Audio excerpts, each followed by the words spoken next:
James Cagney harbored a deep disdain for Audie Murphy, and now the reasons behind this sentiment are clear.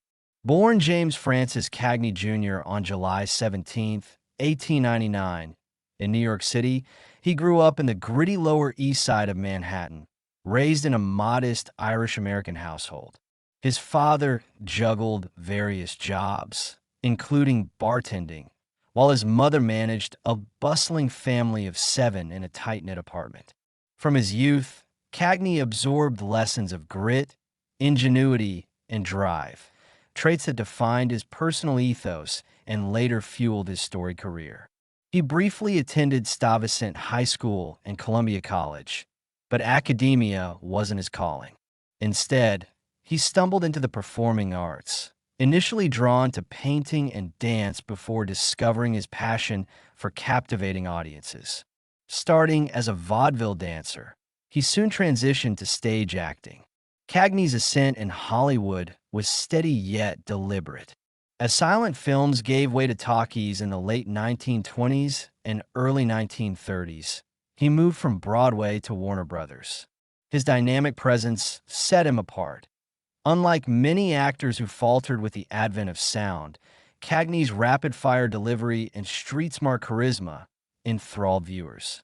His defining role came in The Public Enemy, 1931, as Tom Powers, a merciless gangster, catapulting him to stardom and establishing his tough guy persona.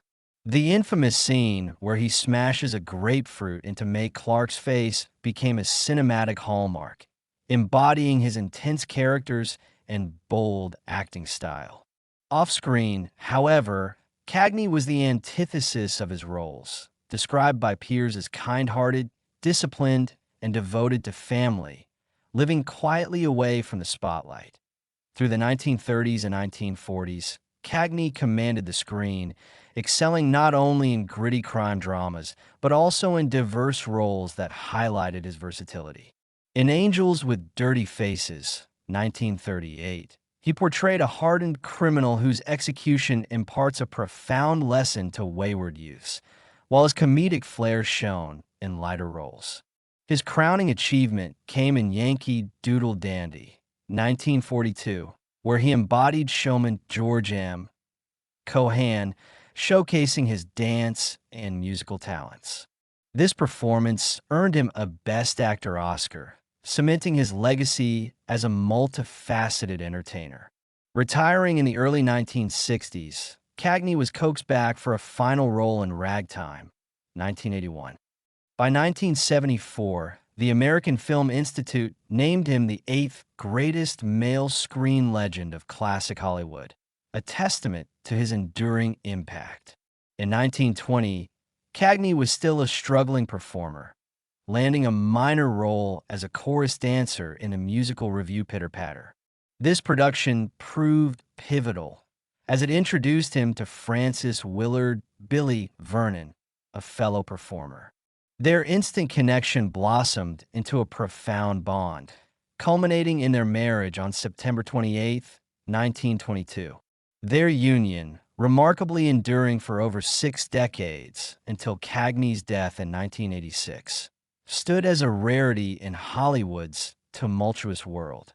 Billy outlived him, passing in 1994, their partnership defined by loyalty and mutual support.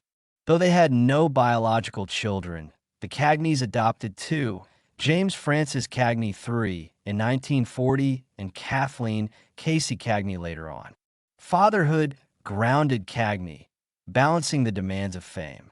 A private man, he shunned Hollywood's glitz, retreating to his New York farm and later his Dutchess County estate, where he indulged in painting, horseback riding, and nature.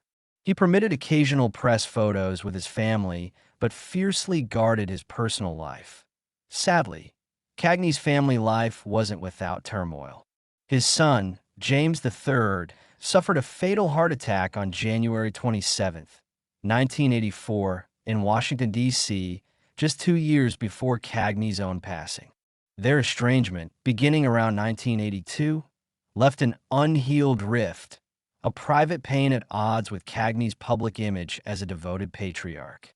Similarly, his daughter Casey grew distant in his later years, though specifics remained private, reflecting Cagney's lifelong discretion. Casey passed away on August 11th, 2004, closing a complex chapter of the Cagney family saga, marked by both love and challenges under fame's weight. A titan of Hollywood, Cagney's electrifying performances in films like The Public Enemy and Yankee Doodle Dandy captivated audiences, but his candid opinions revealed a principled man unafraid to critique peers. His contempt for Audie Murphy, a decorated World War II hero turned actor, stemmed not from personal malice, but from professional conviction. Murphy, America's most decorated soldier, parlayed his Medal of Honor into a Hollywood career, starring in westerns and war films. While audiences admired his heroism, critics often found his acting wooden, relying more on his war record than skill. Cagney, a craftsman who honed his art through years of dedication, bristled at Hollywood's tendency to elevate Murphy's fame over talent. "The man's a hero, no question," Cagney reportedly said, "but courage in war doesn't make you a master of performance." He believed acting demanded authenticity, not just a celebrated name. Privately, he was blunter, allegedly remarking, "Audie Murphy delivers lines like they're memorized, not felt. Medals don't make an actor, truth does." Cagney respected Murphy's bravery, even admitting, "I could never match what he did in Europe," but insisted heroism didn't equate to artistry. This clash reflected Cagney's broader frustration with Hollywood's focus on marketability over craft, viewing Murphy's career as a symbol of this trend. His sharp words, though controversial, underscored his commitment to acting as a disciplined art form, not a publicity stunt.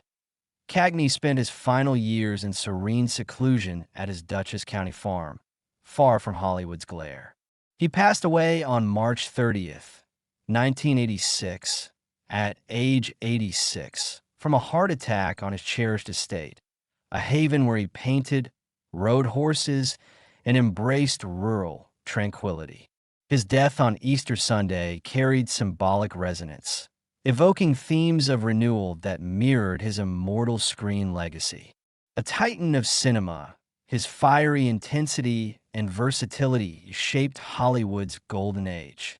His funeral mass at St. Francis Delaware Sales Roman Catholic Church in Manhattan drew family, friends, and industry peers to honor his Irish Catholic roots, his devotion to Billy, and his quiet generosity. Tributes celebrated his journey from Manhattan's tough streets to global stardom, mourning a legend whose candor and craft left an indelible mark.